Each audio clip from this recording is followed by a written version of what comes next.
I'm YouTube, and this is Zachnafine Aconite. Strike that. Reverse it. Thank you. Yeah, we're pretty much just going to go off script for this one. I usually have a post-it worth of notes or whatever, pinpointing the shit I want to address, but this is my story, so who gives a fuck? Not that I'm not the one writing the pins or anything. I mean, I can only utilize so much of this here tin foil around my head for masks, of course. Well, what the fuck else would I be using it for? What we're gonna do here is, we're just gonna give you the candid truth. There's not much to tell, really. I hate to break it to you, but it's not too exciting. It's just not. I can make it exciting if you want, but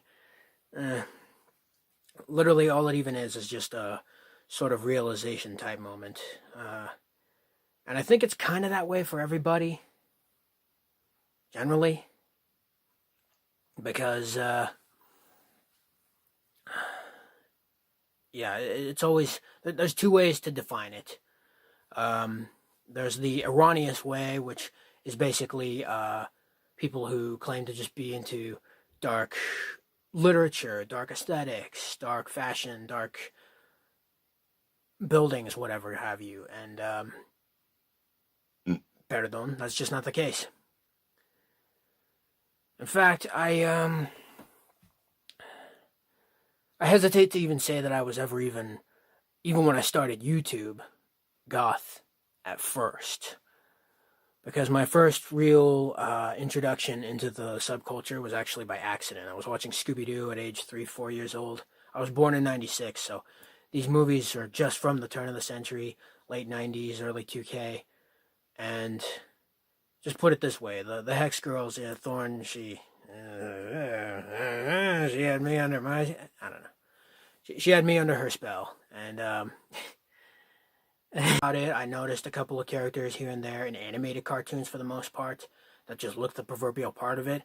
So I guess you could say I discovered the aesthetic before the genre, and that I admittedly was one of those posers at some point. But we'll get more to that later. I didn't even do anything that edgy to begin with, much to most people's shock. Yeah, I'm noticing that when I shocked people earlier on, it was mostly doing things that you wouldn't expect someone who looks anything like this to be doing at all, which was usually just kind shit. Not that I'm anybody's hero. Don't let the fucking rumors start spreading anymore. Because, fast forward to, what was it? I was 11, 12 years old. And Cartoon Network was showing all these reruns of the Canadian-American show Goosebumps. At the time, they were also showing a TV movie that had just recently come out with Emily Osment, The Haunting Hour, Don't Think About It. Also, more or less written by R.L. Stine, but it wasn't a book, it was a TV movie. Which I thought was mind-boggling. I thought he was just an author. I didn't realize that anything TV-related would come of it. Much to my surprise, 4 or 5 years later when he did an entire show again. But, Anyway, this kid, Emily, I only knew her as just a co-star on fucking Hannah Montana. I literally, that's all I knew her as. And maybe not even that. I didn't even realize that that's just naturally how she looks, the blonde hair. She looks like the type who would join a sorority. And not even when she's in college, she'd sneak from high school every once and again, fake ID and everything, just for the booze. Maybe the D, is what she looked like, to me at least. But once I saw her dressed as Cassie Keller, the character from R.L. Stine, this shit was, well, in hindsight, it was a fake wig, and quite an obviously fake wig, really. But, put it this way, the emotions that were running through my preteen, slightly pubescent mind were definitely confusion as much as attraction. I didn't know what I liked about her as much as I feared about her. Even after all these years, it's still pretty difficult to explain, but that's generally why I don't bother. Needless to address, I wanted to learn more.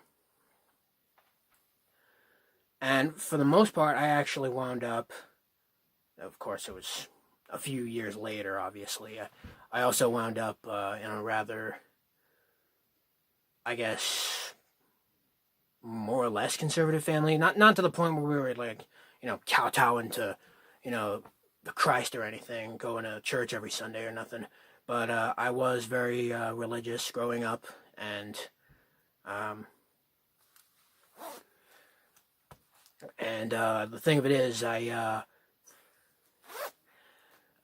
heard some hearsay. I saw some particular one pseudo documentary type bullshitter deal where apparently there were these goths at a club drinking real blood.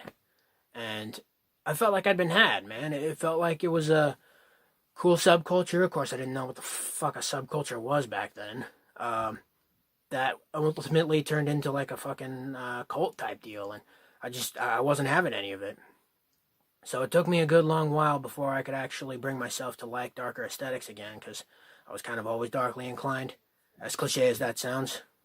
The good news, though, is much to my then surprise, even as well as now, Mommy Dearest had no real problem with me wearing skeleton t-shirts or skull t-shirts even.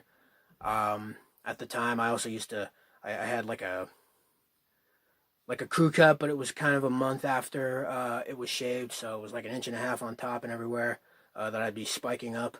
I looked pretty much like any animated bully that you would expect. You know what I wanted to look like? I wanted to look like the kid from Goosebumps Horrorland. Same spiky hair, same skull t-shirts and everything.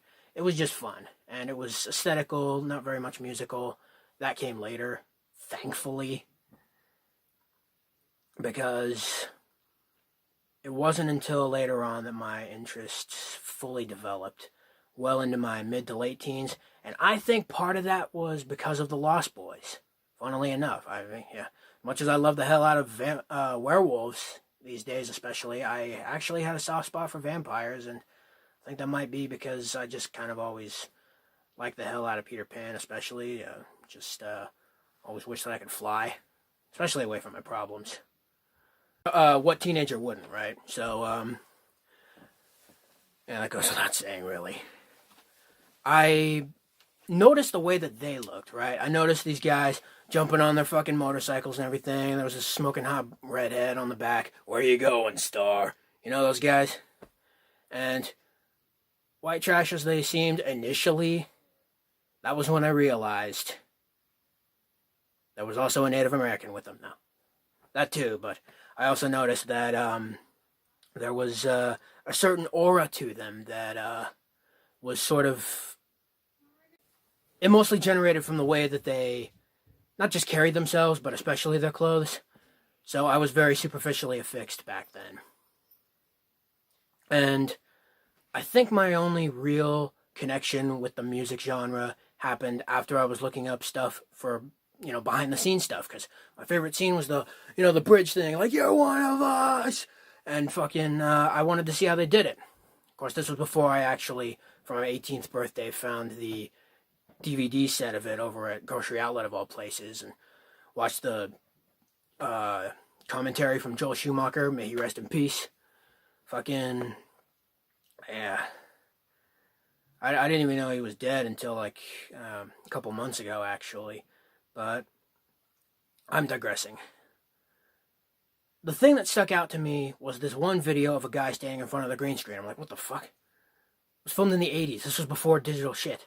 And then I click it, and it turns out it was behind the scenes footage of the 69 Eyes tribute video. I almost called it a cover. Of the Lost Boys. And it's a rock and roll type, updated, turn of the century, goth and roll type. They're gothic metal, obviously. I mean, you can tell from the instrumentals that they're gothic metal, but they looked just as good, if not better, than the Lost Boys. I mean, at least none of them had bleach blonde hair. And ultimately, I didn't hate what I heard. Okay, especially once I actually did some proper research and searched more on the band and other bands like them. Hint, hint, wink, wink, nudge, nudge to any baby bats watching, any novices, any posers.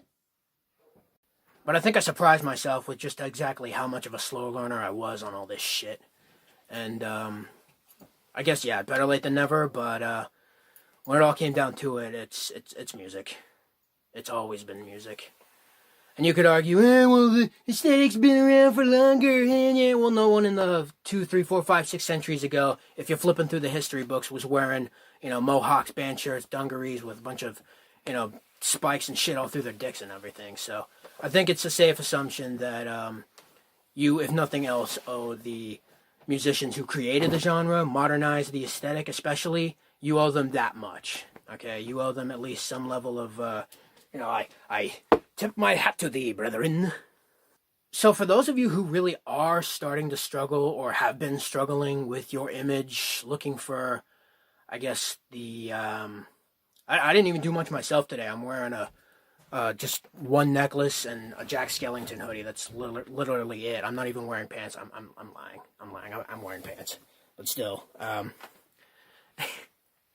you don't, A, you don't need much, and B, if you really need such an influential reference, I started with movies personally, especially after I was 19 and I discovered The Crow, which, fuck yeah, rest in peace, Brandon Lee.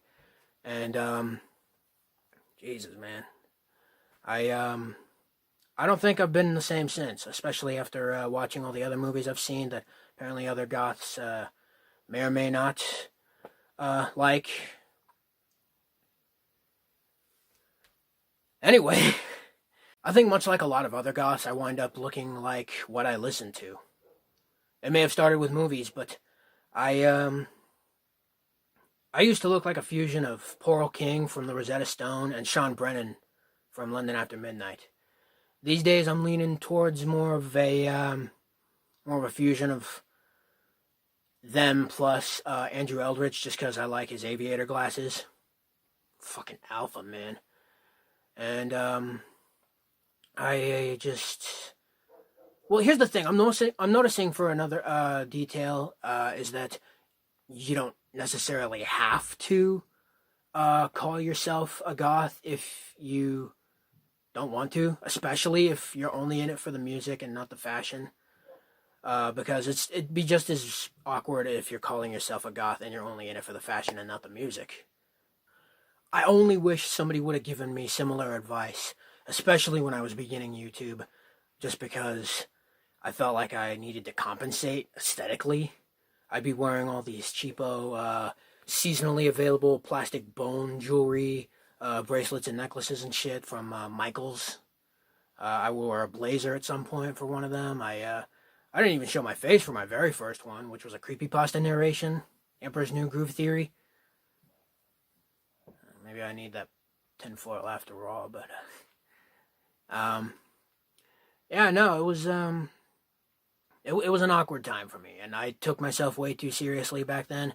Maybe I don't take myself seriously enough these days, but I feel better about where I'm at now.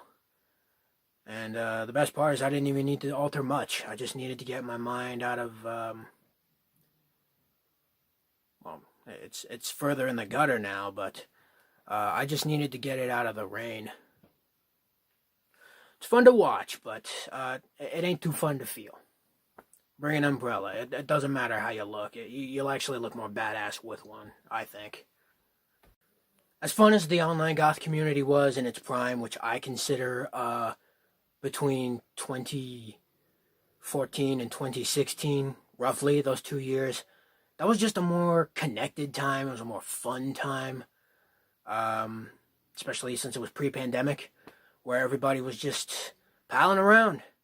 Yeah, and it didn't really matter whether or not you were actually affiliated with either the aesthetic or the genre, just as long as you were there for the good vibes. So you can only imagine my then, not astonishment, but I guess intrigue once I realized that there was another online community over on Amino. It was fun while it lasted. My time there was fun while it lasted, but I was gonna leave anyway, so I don't hardly feel really any bitterness for any of those people who did what they did to get me out of there. In fact, I think it's cooler that I got thrown out instead of just saying, you know what, fuck this, and cop out myself or whatever. But yeah, that's my story, and